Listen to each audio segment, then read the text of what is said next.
है ना। चलिए शुरू करते हैं आज का टॉपिक। अभी जो पिछले टर्म पर हम लोगों ने पढ़ाई की थी उसमें देखिए क्या क्या था।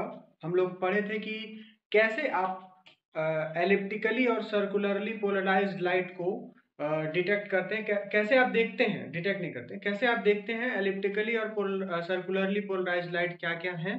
इसके बाद आप देखे थे कि कैसे आप प्लेन पोलराइज्ड लाइट का प्रोडक्शन कर सकते हैं।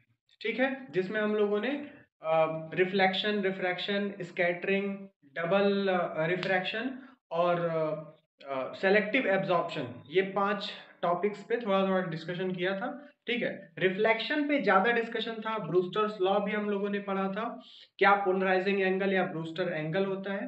ठीक है, और इसके बाद हम लोगों ने पोलरॉइड शीट कैसे बनती है इस बारे में भी डिस्कशन कर लिया था। ठीक है, तो होप है कि आपको पोलराइड शीट क्या होती है और सेलेक्टिव एब्जॉर्प्शन क्या होता है इस बारे में आपको जानकारी हो गई होगी। ठीक है, अगर किसी को नहीं कल का लेक्चर नहीं कोई ज्वाइन कर पाया था तो वो यूट्यूब से पढ़ लेगा। ठीक है, हमारे लिंक से पढ़ लेगा, उसमें लेक्चर डाल दिया गया है। हाँ बताइए। सर स्टार्टिंग वाला समराइज कर दीजिए थोड़ा सा, वो 4 बजे से जो पढ़ाए थे स्टार्टिंग वाला। स्टार्टिंग और एंड वाला क्या कल का? सर हाँ, कल का नहीं समराइज कल का करेंगे, सर। इसीलिए हम तो यूट्यूब लेक्चर बना दिए ताकि आप लोग जाकर देख सकें, क्योंकि बहुत बच्चों का छूट रहा था। मेरा बनाने का उद्देश्य ही यही था कि जो बच्चे प्रैक्टिकल या किसी और कारण से छूट जा रहा है इस टाइम, उनको सुविधा हो जाए, वो देख लें, है ना। चैनल का नाम मेरा ही नाम है सर मेरा ही नाम है सर चैनल का मेरा ही नाम है, चैनल का नाम आदर्श चंद्र मिश्रा, मेरे ही चैनल का नाम है ना। हम इसी समय के कुछ लिंक भेज लेक्चर दीजिएगा सर। अपलोड भी कर रहे हैं। ठीक है, इसके बाद हम लेक्चर अपलोड नहीं करने वाले वहां पर। तो ऐसे आप निश्चिंत होकर भी मत बैठ जाइएगा कि हम सारे के सारे लेक्चर्स अपलोड भी कर देंगे। ये सिर्फ आपकी सुविधा के लिए अपलोड कर रहे हैं, क्योंकि आपके प्रैक्टिकल्स आप रश आवर में चल रहे हैं तो कुछ लोगों का छूट जा रहा है, सिर्फ उसी लिए अपलोड कर रहे हैं, वरना अपलोड नहीं करेंगे। ठीक, और वो भी लिमिटेड टाइम के लिए है, फिर उसके बाद पॉसिबली हम डिलीट भी कर दें। ठीक है, तो चलिए आज का लेक्चर आप वहां से देख लीजिएगा, उसमें पूरा का पूरा लेक्चर कल का हम अपलोड कर चुके हैं 4 बजे से 5:30 बजे तक। ठीक है, तो वो पूरा का पूरा लेक्चर था, आप उसको देख लीजिएगा, जो प्रॉब्लम होगी आप पर्सनली पूछ लीजिएगा। ठीक, तो आज का जो हमारा टॉपिक है वो है पोलराइजर और एनालाइजर। एक बार और आपको दिखाते हैं। 12th में आपने थोड़ा सा पढ़ा था। ठीक, और इस बार भी पढ़ेंगे पोलराइजर एंड एनालाइजर। 12th में आप ये जानते थे कि ये कुछ होता है, पर अब इसका आप कंस्ट्रक्शन जानते हैं कि पोलराइड शीट क्या होती है। उसी पोलराइड शीट को आप क्या कहते हैं? पोलराइजर कहते हैं। ठीक, कैसे काम करता है, इसका फिनोमिना क्या है? सेलेक्टिव एब्जॉर्प्शन का फिनोमिना पे ही ये काम करता है। ठीक है, तो ये दोनों चीजें आप जानते हैं। इस बार पोलराइजर में क्या होता है? पोलराइजर एक ऐसा अरेंजमेंट है, एक ऐसा एपरेटस है जिसके थ्रू आप अनपोलराइज्ड लाइट को पोलराइज्ड लाइट में बदल सकते हैं। पोलराइजर क्या होता है? पोलराइजर असल में क्या होती है? पोलरॉइड शीट होती है। अब पोलरॉइड शीट कैसे बनती है, कैसे सेलेक्टिव एब्जॉर्प्शन होता है, वो तो पिछले लेक्चर में डिस्कशन कर लिया गया है। तो पोलराइजर क्या है? एक ऐसा अरेंजमेंट है या एपरेटस है जिसके थ्रू क्या करते हैं हम? अनपोलराइज्ड लाइट को क्या कर रहे हैं? प्लेन पोलराइज्ड लाइट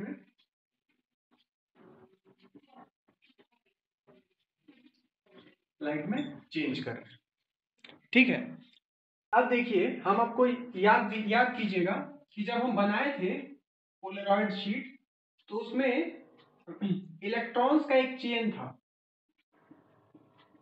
ठीक है, इलेक्ट्रॉन्स का एक चेन था। एक ये चेन मान लीजिए, एक ये चेन मान लीजिए, एक ये चेन मान लीजिए। तो हमने ये कहा था कि अगर लाइट पड़ रही है तो वो वाइब्रेशंस जो इस चेन के अलोंग आएंगे वो इसको एब्जॉर्ब कर लेगा इलेक्ट्रॉन। ठीक है, और जो वाइब्रेशन इसके परपेंडिकुलर जाएंगे, ठीक है, वो जो इसके वाइब्रेशन के परपेंडिकुलर जाएंगे उसको क्या करेगा, इलेक्ट्रॉन ट्रांसमिट कर देगा।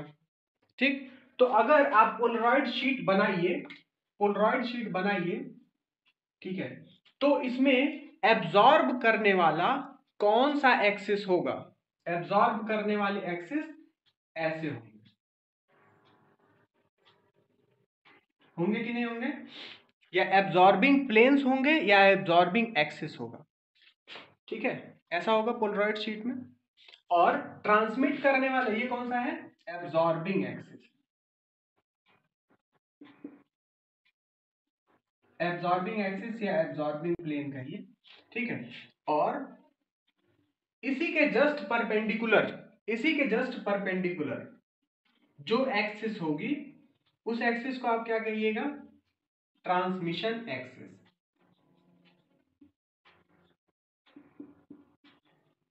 ट्रांसमिशन एक्सिस कहिएगा। अगर लाइट इस तरह से आ रही है, मान लीजिए कोई ऐसी लाइट है जिसमें सिर्फ इस तरह का हॉरिजॉन्टल वाइब्रेशन है, तो ये क्या करेगी, ये सीधे एब्जॉर्बिंग एक्सिस पे गिरेगी, एब्जॉर्बिंग प्लेन पे गिरेगी, तो ये क्या हो जाएगी, पूरी तरह से एब्जॉर्ब हो जाएगी।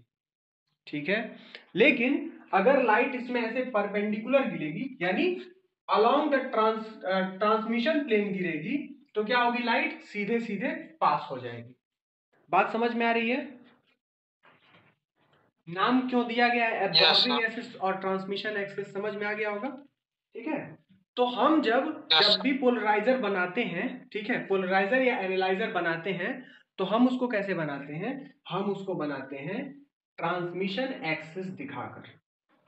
ठीक है, हम उसको कैसे बनाते हैं, एब्जॉर्बिंग एक्सिस नहीं, हम ट्रांसमिशन एक्सिस दिखाकर बनाते हैं।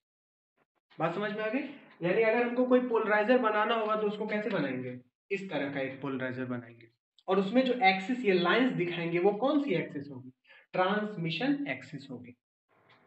ठीक, तो आइए एक बार पोलराइजर बनाकर देखते हैं कि ऊपर वाली जो लाइन है अनपोलराइज्ड लाइट को पोलराइज्ड लाइट में बदल रहे हैं वो कैसी होगी। ठीक, मान लीजिए एक अनपोलराइज्ड लाइट है,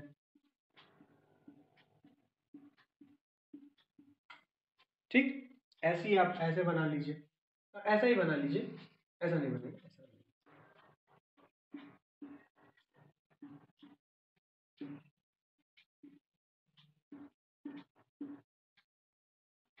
एक अनपोलराइज्ड लाइट है, अब इसको आप किस पे इंसिडेंट करा रहे हैं, एक पोलराइजर, ये क्या है, पोलराइजर, जिसका ट्रांसमिशन एक्सिस इस डायरेक्शन में।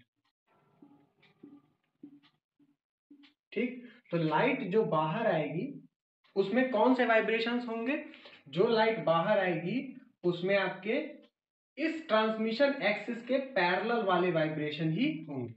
ठीक है, इसके परपेंडिकुलर वाले क्या हो जाएंगे, एब्जॉर्ब हो जाएंगे, तो आउटपुट में क्या आएगा आपको, सिर्फ और सिर्फ ये वाइब्रेशन आएगा। बात क्लियर हो गई। इसी तरह से अगर मान लीजिए आपने इस ट्रांसमिशन एक्सिस को बदल दिया, ठीक है, अब आप क्या कर रहे हैं, इस पोलराइजर को लेके घुमा दिए, अब क्या हो गई ट्रांसमिशन एक्सिस, गौर से देखिएगा, अब ट्रांसमिशन एक्सिस अगर ऐसे हो गई, ठीक है, इस तरह से लाइट बाहर जा रही है, अगर ट्रांसमिशन एक्सिस अब ऐसी हो गई, तो आपके आउटपुट में कौन सी लाइट मिलेगी आपको, वो जिसका वाइब्रेशन इस प्लेन में या इस डायरेक्शन में है, या ऐसे है इस तरह से इस प्लेन में, तो कौन से वाइब्रेशन है, ये वाले वाइब्रेशन है ना, तो आपको कौन से वाइब्रेशन यहां पर मिलेंगे, इन प्लेन वाले वाइब्रेशन ही मिलेंगे, अलोंग द बोर्ड के पैरेलल वाले वाइब्रेशन क्या हो जाएंगे, ब्लॉक हो जाएंगे। बात क्लियर हुई। Yes sir. ठीक है, तो ये काम है पोलराइजर का। हाँ सर, क्लियर है। और पोलराइजर से आप सर अगर पोलराइजर कर देंगे तो इंटेंसिटी पे कोई इफेक्ट नहीं पड़ेगा। हम इंटेंसिटी का जब डिस्कस करेंगे तब आप पूछिएगा, अभी तो हम इंटेंसिटी डिस्कस ही नहीं कर रहे हैं। सर केवल पैरेलल परपेंडिकुलर ही रहेगा, एंगल नहीं बना सकता है। एंगल बनाएगा, एंगल बनाएगा, अभी तो सुनिए तो सही। इतनी चीज क्लियर हो गई।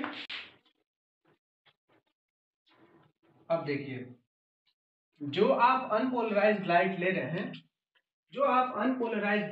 हैं, ठीक है, ये जो प्रोसेस था, इसको जो अभी हम दिखाए हैं आपको, इस प्रोसेस को क्या कहते हैं? Generation of plane polarised light using polariser. Polariser की हेल्प से आपने क्या किया था? प्लेन पोलराइज्ड लाइट को जनरेट किया था। ठीक, अब मान लीजिए अभी तो हमने सिर्फ दो तरह के वाइब्रेशंस लिए थे, ठीक है, लेकिन अगर आपका वाइब्रेशन कुछ ऐसा हो कि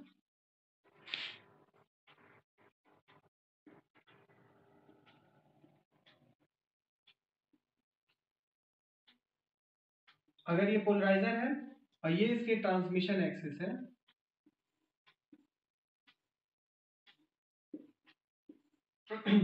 ठीक है, और लाइट जो इंसिडेंट करे इस पर वो इस एंगल से करे, ठीक है, अगर इस एंगल से करती, ऐसे करती सीधे, लाइट ऐसे इंसिडेंट करती तो क्या होता? सीधे सीधे निकल जाती। ऐसे करती तो क्या होता? ब्लॉक हो जाती, ठीक है। लेकिन अभी इस एंगल से गिर रही है लाइट, मान लीजिए इसका एम्पलीट्यूड था E, ठीक है, इलेक्ट्रिक फील्ड का एम्पलीट्यूड था E, तो इसमें दो कंपोनेंट्स हो सकते हैं। इस ट्रांसमिशन एक्सिस के साथ अगर ये थीटा एंगल बनाता है, इस ट्रांसमिशन एक्सिस के साथ अगर ये थीटा एंगल बनाता है, तो इसको हम दो कंपोनेंट्स में तोड़ सकते हैं। इस ट्रांसमिशन एक्सिस के अलोंग ई cos थीटा और इस ट्रांसमिशन एक्सिस के परपेंडिकुलर ई sin थीटा, ठीक है। अगर एक ऐसा ऑब्लिक लाइट गिर रही है, ऐसे पोलराइजर आपका रखा है गोल सा, ऑब्लिक लाइट गिर रही है, ठीक है, अगर ऐसे गिरती तो सीधे निकल जाती, ऐसे गिरती तो ब्लॉक हो जाती, लेकिन अभी ऑब्लिक गिर रही है, ऑब्लिक गिर रही है तो क्या होगा? एक परपेंडिकुलर, एक cos थीटा का कंपोनेंट टूटेगा, एक sin थीटा का। जहां थीटा क्या है? थीटा जो है वो एंगल है विद ट्रांसमिशन एक्सिस,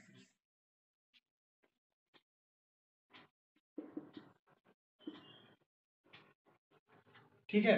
तो अब क्या होगा? अब कौन सी लाइट पास होगी? कौन सी लाइट पास होगी? सिर्फ ई cos थीटा वाली लाइट पास होगी, बाकी ई sin थीटा वाली लाइट पास नहीं होगी, ठीक है। तो अगर आपका परपेंडिकुलर या हॉरिजॉन्टल, क्या नाम है, वर्टिकल या हॉरिजॉन्टल इंसिडेंट नहीं होता है, ऑब्लिक इंसिडेंट होता है, तो कंपोनेंट ऑफ लाइट पास होती है, ठीक है। चूंकि cos थीटा की वैल्यू 1 से लेकर 0 तक वेरी करती है, इसलिए इंटेंसिटी भी वेरी करती है, ठीक है। चूंकि cos थीटा की वैल्यू वेरी करेगी थीटा के बदलने के साथ साथ, इसलिए इसका एम्पलीट्यूड भी वेरी करेगा, और एम्पलीट्यूड वेरी करेगा cos थीटा के हिसाब से। लेकिन इंटेंसिटी कैसे बदलेगी? क्योंकि इंटेंसिटी एम्पलीट्यूड का स्क्वायर होती है, इसलिए इंटेंसिटी बदलेगी cos स्क्वायर थीटा के हिसाब से। बात समझ में आ गई? इंटेंसिटी कैसे बदलेगी? cos स्क्वायर थीटा के हिसाब से। एम्पलीट्यूड कैसे बदल रहा है? एम्पलीट्यूड बदल रहा है cos थीटा के हिसाब से, ठीक है ना। तो चूंकि इंटेंसिटी cos स्क्वायर थीटा के अकॉर्डिंग बदल रही है, ये लॉ किसने दिया था? ये लॉ दिया था मेलस साहब ने, MALUS, मेलस लॉ। इसी को मेलस लॉ कहते हैं। मेलस लॉ इंटेंसिटी के लिए दिया जाता है। उन्होंने कहा था कि इंटेंसिटी जो है किसी पोलराइजर से गुजरने के बाद वो डिपेंड करती है cos square, square of the cosine of angle, ठीक है। ये मेलस लॉ है, ठीक, इसको मेलस लॉ कहते हैं। अब देखिए इंटेंसिटी कैसे बदलेगी, इंटेंसिटी कैसे बदलेगी, इस चीज पर जरा डिस्कशन कर लिया जाए। सर हाँ बताइए। सर ई cos थीटा वाला ब्लॉक है ना, ई sin थीटा वाला तो बाहर निकलेगा ना? नहीं भाई, कहाँ थे आप? ई cos थीटा वाला निकल जाएगा, ई sin थीटा वाला ब्लॉक हो जाएगा। आप ऐसा क्यों बोले कि ई cos थीटा ब्लॉक है? सर ऑब्जर्वेशन वहीं पे हो रहा है, सीधे सीधे जो लाइन बनाए, स्ट्रेट लाइन बनाया जो। ये तो हम बताए ना, ट्रांसमिशन एक्सिस दिखाते हैं, अब एब्जॉर्प्शन एक्सिस नहीं दिखाते हैं। जब भी दिखाएंगे तो ट्रांसमिशन एक्सिस। ठीक है सर, ठीक है। हाँ सर, सॉरी सर, सॉरी, समझ गया। चलिए कोई बात नहीं, ठीक है। अब देखिए हम जरा इंटेंसिटी का डिस्ट्रीब्यूशन जरा देखें तो हम लिख सकते हैं कि जो ये कंपोनेंट है, नेट कंपोनेंट है, अगर मान लीजिए ये y डायरेक्शन है और ये z डायरेक्शन, z और y, ठीक। ट्रांसमिशन एक्सिस, अगर ट्रांसमिशन एक्सिस जो है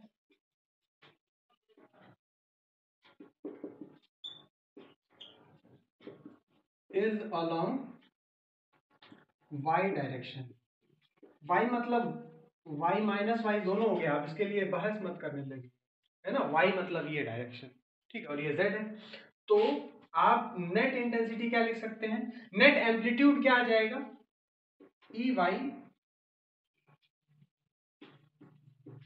is equals to E cos theta, ठीक है। E Y is equals to E cos theta. यही एम्पलीट्यूड आपको ट्रांसमिट होता हुआ दिखाई देगा। लेकिन अगर आप अनपोलराइज्ड लाइट लेते हैं तो अनपोलराइज्ड लाइट में ये वाइब्रेशन भी होगा, ये भी होगा, ये भी होगा, ये भी होगा, कोई भी पॉसिबल वाइब्रेशन हो सकता है, ठीक है। यानी कॉस थीटा की सारी वैल्यूज पॉसिबल है। कॉस थीटा की कौन सी वैल्यूज, सारी वैल्यूज पॉसिबल है अनपोलराइज्ड लाइट में, है ना। ये चीज ध्यान रखिएगा। अब देखिए चूंकि इंटेंसिटी क्या होती है, प्रोपोर्शनल होती है ई वाई, इसके एम्पलीट्यूड के स्क्वायर के इंटेंसिटी प्रोपोर्शनल हो जाएगी ई वाई स्क्वायर, ठीक है। हम क्या करते हैं ना, ये क्या हो जाएगी ई कॉस थीटा का whole square, I proportional to E square cos square theta, ठीक है। ये प्रोपोर्शनैलिटी साइन हटा देते हैं हम, ठीक है।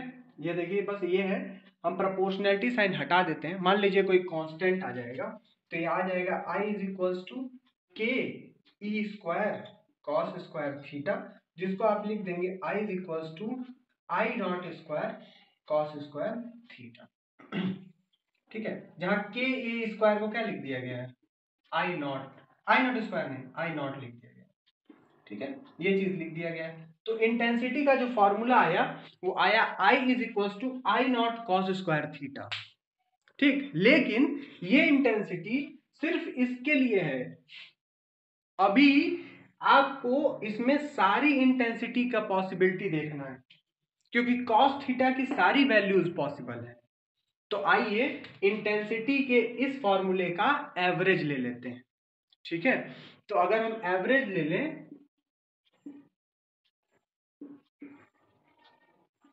कितने में, 0 से लेकर 2 पाई तक, ठीक है।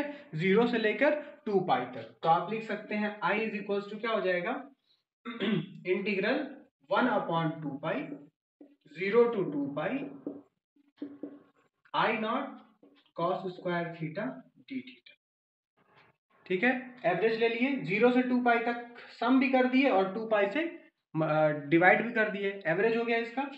अब I इज इक्वल्स टू क्या हो गया, 1/2 पाई, आई नॉट बाहर आ जाएगा, integral 0 to 2 pi cos square theta d theta, या I naught upon 2 pi cos square theta क्या होगा, 0 to 2 पाई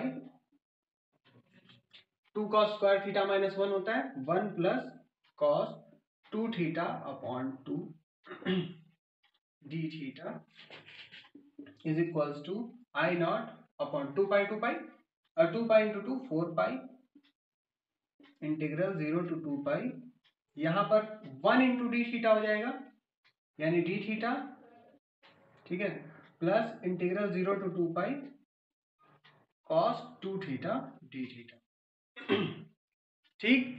यहां से देखिए डी थीटा का क्या इंटीग्रल हो जाएगा, theta 0 to 2 pi, 2 pi minus 0 2 पाई आ जाएगा, यानी ये आ जाएगा आई नॉट अपॉन 4 पाई, दिख रहा है ना, हाँ दिख रहा है। यहां आ जाएगा 2 पाई थीटा आ जाएगा, जिसका लिमिट रहेगा 0 to 2 पाई, प्लस यहां आ जाएगा कॉस थीटा का साइन 2 थीटा अपॉन 2 और ब्रैकेट में 0 to 2 पाई। साइन में देखिए, साइन में लिमिट रखेंगे तो 2 पाई लिमिट रखेंगे तो 4 पाई हो जाएगा, ठीक है। ये हो जाएगा 0 और साइन 0 की वैल्यू 0 होती है, तो ये टर्म तो आपका कैंसिल हो जाएगा, क्या बचेगा, सिर्फ ये टर्म बचेगा। तो आई जो आपका फाइनली आएगा वो देखिए क्या आएगा। आई आपका आ रहा है I naught upon 4 pi 2 pi minus 0 यानी 2 pi I is equals to I naught upon. जब इसका स्पेस पूरे एंगल का एवरेज ले लिए तो इंटेंसिटी आ रही है आई नॉट अपॉन 2। क्या मतलब है इसका? इसका मतलब ये है कि जब आप अनपोलराइज्ड लाइट को किसी पोलराइजर से पास कराइएगा तो बाहर कितनी इंटेंसिटी मिलेगी? अनपोलराइज्ड लाइट की जो इंटेंसिटी होगी उसकी आधी इंटेंसिटी मिलेगी। बात समझ में आ गई? यानी कि ये आपका पोलराइजर है, यहां से आप आई नॉट इंटेंसिटी डालेंगे तो बाहर कितनी मिलेगी? आई नॉट अपॉन 2। ठीक है, तो ये था आपका मेलस लॉ। और इसके बाद एनालाइजर पढ़ेंगे हम लोग। फिलहाल तो यही है। इसमें किसी को कोई परेशानी है? नो सर, क्लियर है। क्लियर है। तो ये था इंटेंसिटी का। सर एवरेज क्यों लिया है? सर एवरेज वाला कॉन्सेप्ट एक बार बता दीजिए, क्यों एवरेज लिया है? एवरेज इसलिए लिए हैं क्योंकि cos थीटा की वैल्यू जो है, cos थीटा की वैल्यू आपकी वेरी कर रही है ना। यहाँ पर आप एक किसी एंगल के लिए नहीं ले रहे हैं। एक एंगल के लिए तो ये i is equals to I naught cos square theta था, लेकिन अगर मान लीजिए आप पूरी की पूरी अनपोलराइज्ड लाइट डाल रहे हैं, ठीक है, अगर मान लीजिए एक लाइट ऐसे पड़ती इसमें, तो आप ये फॉर्मूला डायरेक्ट लगा लेते हैं, I is equals to I naught cos square theta. लेकिन अगर आप अनपोलराइज्ड लाइट डाल रहे हैं तो अनपोलराइज्ड लाइट में ऑल पॉसिबल वाइब्रेशंस हैं। तो ऑल पॉसिबल वाइब्रेशंस मतलब क्या हुआ? cos थीटा आपका 0 से 2 पाई तक वेरी कर रहा है, तो वही तो cos थीटा को 0 से 2 पाई तक आप वेरी किए हैं। बात समझ में आ गया? इसीलिए उसको एवरेज लिए हैं। ठीक है। सर 1/2 से डिवाइड एवरेज कैसे लेते हैं भाई? टाइम एवरेज लेते हैं, 1/t से डिवाइड कर देते हैं, 0 से 2 पाई, 0 से t ले लेते हैं। एंगल का एवरेज लिए वैसे 2 पाई से डिवाइड कर दिए, 0 से 2 पाई तक इंटीग्रल।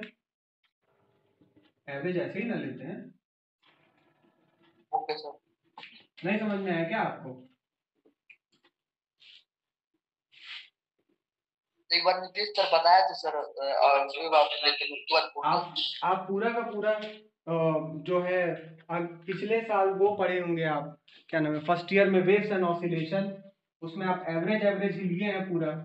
यस सर, उसी वेव ऑसिलेशन में पढ़े थे, भूल गए। बताइए, वेव्स एंड ऑसिलेशन का ही एक वो छोटा सा पोर्शन था ये, उसी तरह से आप करते हैं। अब हम लोग को क्या पढ़ना है? एनालाइजर। ठीक है, एनालाइजर क्या होता है? ठीक, देखिए एनालाइजर भी एक पोलराइजर ही होता है। ठीक है, एनालाइजर भी क्या होता है? एक पोलराइजर ही होता है। लेकिन चूंकि इसको लाइट को एनालाइज करने के लिए कि ये लाइट प्लेन पोलराइज्ड है या नहीं है, इसलिए यूज करते हैं, इसीलिए इसका नाम रख देते हैं एनालाइजर।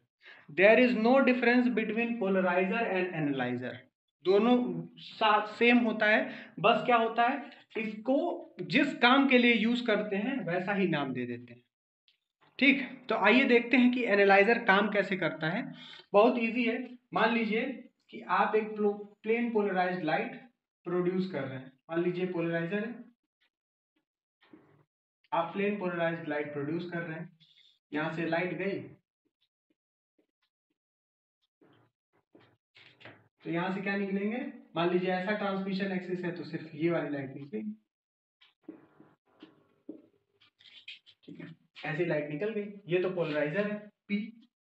अगर इसके सामने आप एक एनालाइजर लगा दिए, एनालाइजर भी क्या होगा? एक पोलराइजर ही होगा, जिसकी ट्रांसमिशन एक्सिस मान लीजिए कि पहली बारी में आपने ट्रांसमिशन एक्सिस पोलराइजर के पैरेलल रखी है। ठीक है ना, पोलराइजर के आपने पैरेलल रखी है। अगर आपने पोलराइजर के पैरेलल ट्रांसमिशन एक्सिस रखी है तो इस लाइट में कौन से कंपोनेंट हैं? सिर्फ और सिर्फ ये वाले कंपोनेंट हैं, और ट्रांसमिशन एक्सिस भी इसी तरह से है, तो पूरी की पूरी लाइट क्या होगी? पास हो जाएगी। बात सही है? क्लियर है ना? तो इस तरह से आपको जो इंटेंसिटी यहां मिलेगी वही इंटेंसिटी यहां मिलेगी। ठीक, अगर आपने क्या किया, इस एनालाइजर को घुमा दिया और ये एनालाइजर, मान लीजिए दूसरा केस लेते हैं यहाँ से, ठीक, अब ये लाइट यहाँ से पड़ेगी, यहाँ से पड़ रही, छोड़िए अभी कंफ्यूज हो जाएगा। मान लीजिए कि अब इस एनालाइजर को आप घुमा देते हैं और अब इसकी ट्रांसमिशन एक्सिस ऐसी हो गई है, ठीक है। अब इसकी ट्रांसमिशन एक्सिस इस तरीके की हो गई है। तब क्या होगा, लाइट इंसिडेंट तो इस पे करेगी पर कोई भी वाइब्रेशन ट्रांसमिशन एक्सिस के पैरेलल नहीं है, इसलिए यहां पर आपको नो लाइट मिलेगी, ठीक है, कोई इंटेंसिटी नहीं मिलेगी, ठीक। अब देखिए, आप इसको फिर से वापस, अभी कितने डिग्री घुमाया है, 90 डिग्री घुमाया है, घुमाया है ना, ऐसे था ट्रांसमिशन एक्सिस, इसको ऐसे कर दिया, 90 डिग्री घुमाया तो कोई लाइट नहीं मिल रही है। फिर इसको 90 डिग्री आप घुमा दीजिए, 90 डिग्री घुमाते ही क्या हो जाएगा, ट्रांसमिशन एक्सिस मिल जाएगा, फिर से आपको मिल जाएगा, ठीक है, तो आपको फिर से लाइट मिलेगी, ठीक। और फिर से एक बार 90 डिग्री घुमाइएगा तो क्या होगा, फिर से आपको ट्रांसमिशन एक्सिस परपेंडिकुलर मिल जाएगी और आपको यहाँ पे कोई लाइट नहीं मिलेगी, ठीक। यानी कि पूरा का पूरा 360 डिग्री रोटेशन में, पूरे के पूरे 360 डिग्री रोटेशन में आपको 2 बार इंटेंसिटी मैक्सिमम मिल रही है और 2 बार इंटेंसिटी क्या मिल रही है, 0 मिल रही है, ठीक। तो ये एनालाइजर का काम है। अगर आपने ये चेक करना है कि जो इस एनालाइजर पर लाइट गिर रही है वो प्लेन पोलराइज्ड लाइट है कि नहीं है, तो आप इस एनालाइजर को कंप्लीट 360 डिग्री घुमा दीजिए। अगर 360 घुमाने में 2 बार आपको ब्राइट और 2 बार आपको कंप्लीट डार्क मिल जाए तो आप क्या कह देंगे कि ये लाइट प्लेन पोलराइज्ड लाइट थी, ठीक है। हाँ, 180 डिग्री पे पोलराइजेशन इंटेंसिटी सेम हो जाएगी, ठीक है, 180 डिग्री पे इंटेंसिटी सेम हो जाएगी। ऐसे ही 0 और 180 पे सेम, 90 और 270 पे सेम, 90 और 270 पे क्या हो जाएगा, 0 हो जाएगा, और 0 डिग्री और 180 डिग्री पे क्या होगा, इंटेंसिटी मैक्सिमम होगा, ठीक है ना। अब देखिए, ये तो एनालाइजर का काम है, क्या डिटेक्ट किया, ये प्लेन पोलराइज्ड लाइट। हाँ पूछिए। सर हम कह रहे थे कि जब हम पोलराइजर लगा देंगे तो उसका मतलब हो गया कि प्लेन पोलराइज लाइट मिलेगा, तो हम क्या करें, एनालाइजर लगा रहा है। मान लीजिए आपको पता ही नहीं कि पोलराइजर लगा हुआ है, तब आप क्या कीजिएगा, ओके सर, ठीक है। अच्छा सर, इसका और कोई यूज नहीं होता है क्या, केवल इतना ही पता करना कि पीपीएल है या नहीं है, बस इतना ही, हाँ, कि कोई इतना मैथमेटिकल कैलकुलेशन, इतना ही पता करना। ठीक है सर। इसका केवल आपको ऐसा लग रहा है ना कि इसको एक तो पोलराइजर एक एनालाइजर लगा के पता करते हैं। मान लीजिए आप, सर इसका यूजेज कहाँ है सर? आप प्लेन पोलराइज्ड लाइट पोलराइजर की हेल्प से नहीं, किसी और मेथड से प्रोड्यूस कर रहे हो, तब कैसे ब्रूस्टर पता किए होंगे, कैसे ब्रूस्टर पता किए होंगे कि ये वाली लाइट अब कंप्लीटली प्लेन पोलराइज्ड लाइट हो गई है, कैसे पता किए होंगे, बिना एनालाइजर के थोड़े पता किए होंगे, एनालाइजर लगाए होंगे तभी ना पता चला होगा। तो यहाँ इसका एप्लीकेशन है। बात समझ में आ गई। कहीं पे भी आप देखेंगे, यहाँ तो पोलराइजर लगा तो आपको लग रहा है कि इजी है, ये तो पोलराइजर लगा है तो प्लेन पोलराइज्ड हो जाएगी, है ना, लेकिन ऐसा नहीं है। कहीं से भी आपको पोलराइज्ड लाइट मिल रही है, प्लेन पोलराइज्ड लाइट मिल रही है, तो आप उसको एनालाइजर लगाकर ही पता करेंगे, ठीक। अब देखिए, ये क्या था, प्लेन पोलराइज्ड लाइट का डिटेक्शन था, ठीक। अगर आप इस एनालाइजर को आप सीधे किसी अनपोलराइज्ड लाइट के सामने रख दें, ठीक, अनपोलराइज्ड लाइट के सामने रख दें, तो इस पे इंटेंसिटी क्या मिलेगी, क्या कोई बता सकता है, इंटेंसिटी क्या मिलेगी, जो मिलना चाहिए पोलराइजर के लिए, उस इंटेंसिटी की आधी हो जाएगी, इंटेंसिटी आधी हो जाएगी, आधी हो जाएगी। सर प्लेन मिलेगा सर? प्लेन मिलेगा, ये तो प्लेन मिलेगा ही क्योंकि ये एक पोलराइजर की तरह काम कर रहा है, तो ऐसे मिलेगा ही, ठीक है। लेकिन आप कैसे पता करेंगे कि ये अनपोलराइज्ड लाइट है, आपको तो कुछ इंटेंसिटी मिल रही है, जब आप इसको 90 डिग्री पे रखे थे तो भी तो आपको कोई इंटेंसिटी मिल रही थी, मिल रही थी ना, यही पूरे की पूरी पास हो जाएगी तो आपको इंटेंसिटी मिलेगी, वही इंटेंसिटी यहाँ भी मिल रही है। या इसका मतलब ये प्लेन पोलराइज्ड लाइट है। भाई यहाँ I0/2 था, इसको आप 0 डिग्री पे रखे थे तो आपको यहाँ पे मिल रहा था, और यहाँ पे भी आप रखे हैं तो आपको I0/2 मिल रहा है। तो आप क्या कहेंगे कि ये प्लेन पोलराइज्ड लाइट थी? ऐसे नहीं है, एनालाइजर को आप घुमा रहे हैं। यहाँ पर जब आप एनालाइजर को घुमाएंगे तो क्या होगा, अब मान लीजिए एनालाइजर का ये है एक्सिस, तो ये वाला जो लाइट, ये वाला कंपोनेंट है जो आएगा वो पास हो जाएगा। अब एनालाइजर को आप घुमा के ऐसा कर दिए तो ऐसा घुमाइएगा तो ऐसा वाला कंपोनेंट पास होगा, एनालाइजर को घुमा के ऐसा कर दिए तो ऐसा वाला कंपोनेंट पास होगा, ऐसा कर दिए तो ऐसा वाला कंपोनेंट पास होगा, तब भी वही इंटेंसिटी मिलेगी। यानी कि हर केस में जब आप एनालाइजर को घुमाएंगे तो आपको इंटेंसिटी यहाँ क्या मिलेगी, सेम मिलेगी। अगर आपको किसी भी केस में इंटेंसिटी बढ़ती घटती नहीं दिखाई दे रही है तो आप क्या बोलेंगे कि ये वाली जो लाइट है वो अनपोलराइज्ड लाइट है। बात क्लियर हो गई? क्लियर हो गई? Yes yes sir. No change in intensity. तो इस तरह से आप एनालाइजर का यूज क्या कर सकते हैं, प्लेन पोलराइज्ड लाइट और अनपोलराइज्ड लाइट को पता करने में कर सकते हैं। ठीक, अब ये सवाल आता है कि एक पोलराइजर लगा दिया और एक एनालाइजर लगा दिया तो इंटेंसिटी क्या होगी। ठीक है, एक पोलराइजर लगा दिया और एक एनालाइजर लगा दिया तो इंटेंसिटी क्या होगी।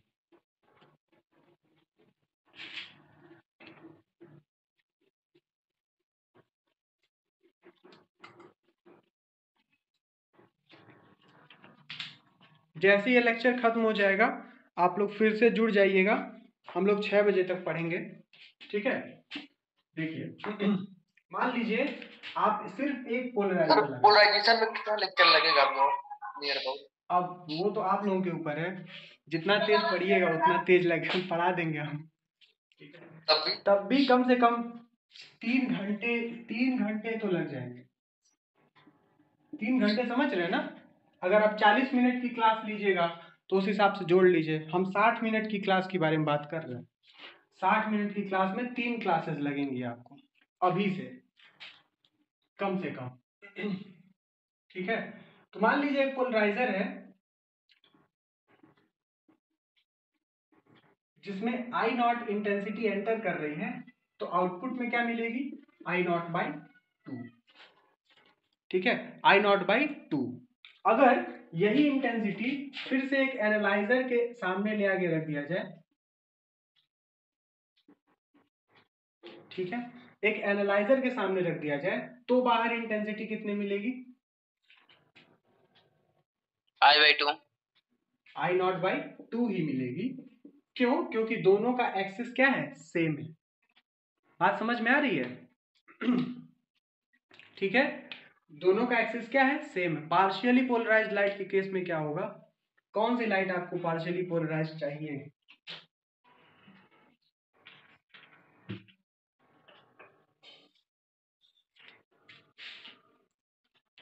ठीक है, ये क्लियर हो गया? सवाल क्लियर पूछिएगा तो शायद आपको जवाब मिल जाए, अभी आपका सवाल क्लियर नहीं है हमको। ठीक, देखिए अभी तो आपने इंटेंसिटी I0 डाली तो पोलराइजर से भी I0/2 और एनालाइजर से भी I0/2। अगर आपने अब एनालाइजर का एक्सिस क्या कर दिया, एक्सिस परपेंडिकुलर कर दिया, ठीक है, तो आपको इंटेंसिटी क्या मिलेगी, 0। ठीक है, अभी परपेंडिकुलर कर दीजिएगा तो इंटेंसिटी क्या मिलेगी आपको, 0। ठीक, तो एनालाइजर चूंकि किस तरह से काम करता है, एक पोलराइजर की तरह ही काम करता है। और आप जानते हैं कि पोलराइजर पे कभी भी कोई इंटेंसिटी पड़ेगी, मान लीजिए I इंटेंसिटी पड़ रही है किसी पोलराइजर पे, तो निकलने वाली इंटेंसिटी क्या होती है, निकलने वाली इंटेंसिटी को अगर आप I डैश माने तो I डैश को आप लिखेंगे I cos स्क्वायर थीटा। बात समझ में आ रही है? पोलराइजर का यही इंटेंसिटी का फॉर्मूला आपने निकाला था। ठीक है, अभी इंटेंसिटी इस पे कितनी मिल रही है, I0/2। अगर एनालाइजर को आप इससे थीटा एंगल पे रख देते हैं, किससे, इस पोलराइजर के इस एक्सिस से थीटा एंगल पे रख देते हैं, ठीक है ना, ऐसे ऐसे रख दिया। अगर आपने ऐसे रख दिया तो इसके इस पार क्या मिलेगी आपको, मिलेगी ये जो इंटेंसिटी है I0/2 और इसका cos स्क्वायर थीटा।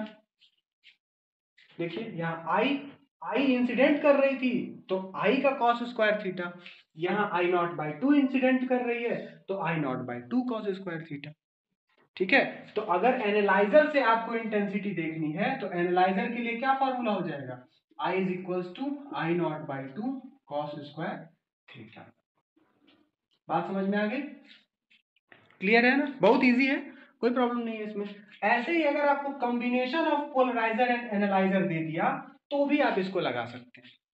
ठीक है, कॉम्बिनेशन दे दिया तो आप इसी तरह से लगाते जाइए कि क्या इसके बाद क्या होगा, इसके बाद क्या होगा, आप लगाते जाएंगे, आपको सॉल्व होता जाएगा। ठीक, तो इस तरह से आपका होपफुली पोलराइजर एनालाइजर खत्म होता है। ठीक है, तो इस तरह से अब देखिए ये फॉर्मूला कैसे काम कर रहा है। अगर आप मान ले रहे हैं थीटा 0 डिग्री है, थीटा = 0 डिग्री, तो आई क्या हो जाएगा, आई हो जाएगा I0/2। थीटा कितना मान लेते हैं, 90 डिग्री, थीटा मान लीजिएंगे तो I = ये cos 90 की वैल्यू 0, थीटा कितना मान लीजिए 180 डिग्री, तो cos 180 की वैल्यू कितनी होती है -1, लेकिन स्क्वायर लगा है तो +1, फिर से आपको कितना मिल जाएगा I0/2। और उसी तरह से आप 270 और 360 पे भी देख लेंगे।